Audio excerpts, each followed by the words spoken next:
Hey everyone, Johnny here. Don't speak news. News we're not supposed to speak about. And before we get started with that, we need to talk about funding for August going into September. It's that time of the month again, and don'tspeaknews.com needs your support. We are listener supported only. If God has laid it on your heart and you want to contribute, please prayerfully consider donating to this ministry. If you cannot gift a monetary donation, then please donate your fervent prayers to keep this ministry going. Please don't ever feel guilty. If you can't afford to give, I do not want you to feel that way whatsoever at all. But if you do, and I thank you for your prayers, I thank you for your donations, and may God bless you all. And now, moving on to the news. Yesterday, we talked about the Jewish Chabad plan to destroy Russia and Ukraine. Well, right after that came out, right after I put this story up, I should say, I came up with this story I put on Telegram yesterday. I mean, right underneath the one I just posted. Leaked cabinet transcript reveals that the terrorist Jewish state chose to deliberately starve Gaza as a strategy of war. So here we go. Leaked cabinet meeting minutes reveal that the terrorist Jew Netanyahu chose to blow up the ceasefire and starve Gaza's population, while top military and security officials favored moving to the second phase of a ceasefire. But we can't have that because we got to have Armageddon. And the only way you're going to get all the nations together against Israel is to keep pissing everybody off by, committing genocide and starving people out, committing all kinds of war crimes. So here we go. Israel decided to starve the people of Gaza as a strategy of war and in order to sabotage the ceasefire deal, according to Israeli cabinet meeting minutes leaked on Wednesday to Israel's Channel 13. The document shows that the terrorist Jew Benjamin Netanyahu refused multiple proposals that would have secured the release of the remaining Israeli captives during the ceasefire between January and March 2025. Instead, Netanyahu decided to break the ceasefire against the advice of top Israeli and military and security officials, and to cut off all aid to Gaza, the leak shows. The Israeli cabinet's meeting, dated March 1st, was to discuss the fate of the ceasefire with Hamas as the first phase of the agreement was set to expire. The prospective second phase of the ceasefire was supposed to see the beginning of talks on the permanent end of the war. The minutes released by Channel 13 show that Army and intelligence officials argued for concluding the ceasefire deal, while cabinet ministers opposed it. So there you go, guys. I'll let you read the rest on your own to see who said what. But the cabinet ministers, especially Netanyahu and Smotrich, opposed going into the second phase of the ceasefire and ultimately ending the war permanently, and instead chose to deliberately starve Gaza as a strategy of war and also a huge war crime. But, hey, nobody ever enforces any war crime penalties on Israel, so why not keep committing them, right? I mean, that's, if there's no incentive to stop, why stop? And they just keep continuing to kill with impunity. Israeli double strike on Gaza hospital that happened yesterday. Here's what we know. This is from the BBC. A double Israeli strike, or double tap as they call it, on a hospital in Gaza killed 20 people, including journalists and healthcare workers, according to the outlets they work for, the World Health Organization, and the Hamas-run health ministry. At least one person was killed in an initial strike, and others in a second attack minutes later, as rescuers and journalists attended the scene at Nasser Hospital in Khan Yunis. The 5 journalists work for the international media outlets, including the Associated Press, Reuters, Al Jazeera, and the Middle East Eye. Later on Monday, Israeli Prime Minister Netanyahu called the incident a tragic mishap, which Israel deeply regrets. Now, I wonder who pressured him into saying that, because they weren't going to. And in fact, I've seen reports that say that the cabinet ministers approved this strike, that the approval for this came from the top, and it would not surprise me in the least.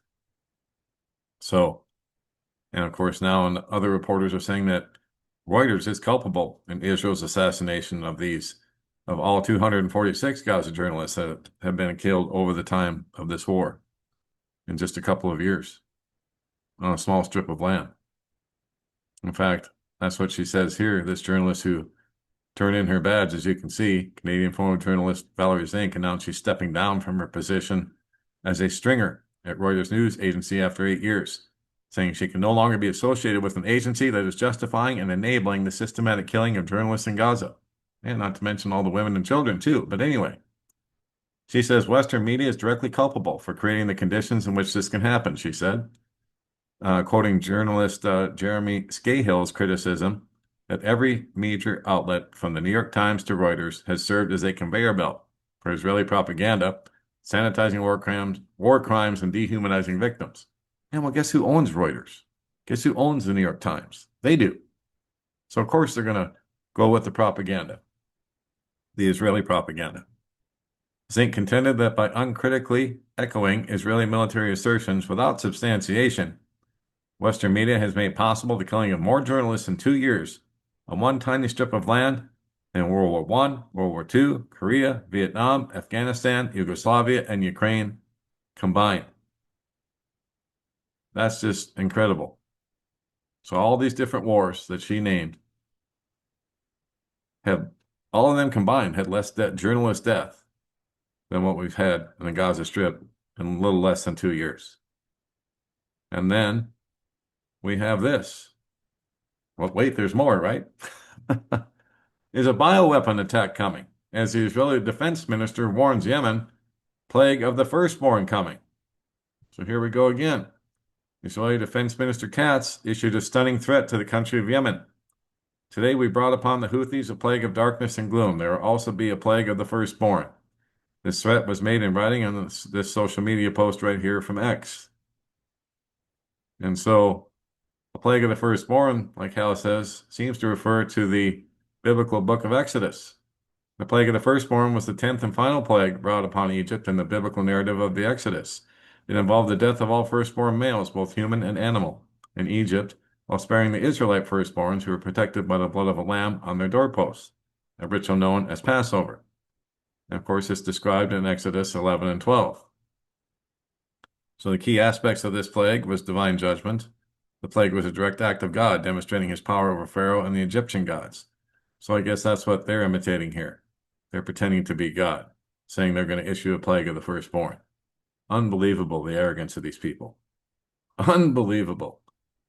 So, unlike Exodus, where Egypt had held Israelites in slavery, this time the roles are reversed. Israel's taking someone else's land by force and inflicting great harm and death upon those people to officiate the land theft.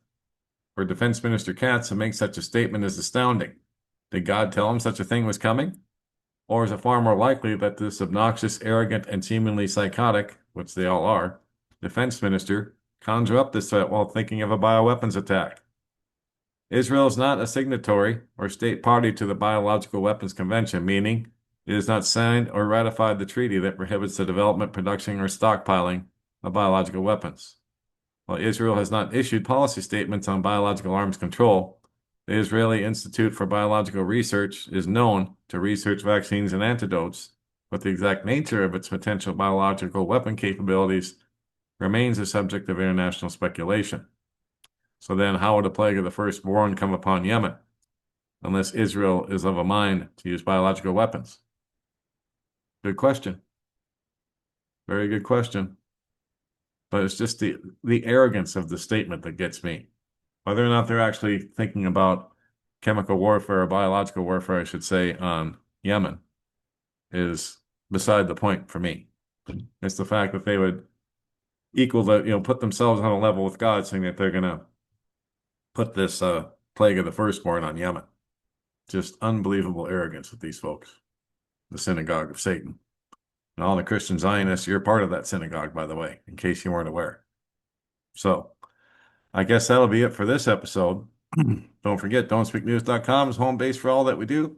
I put all kinds of stories here that we just don't, or we can't report many other places.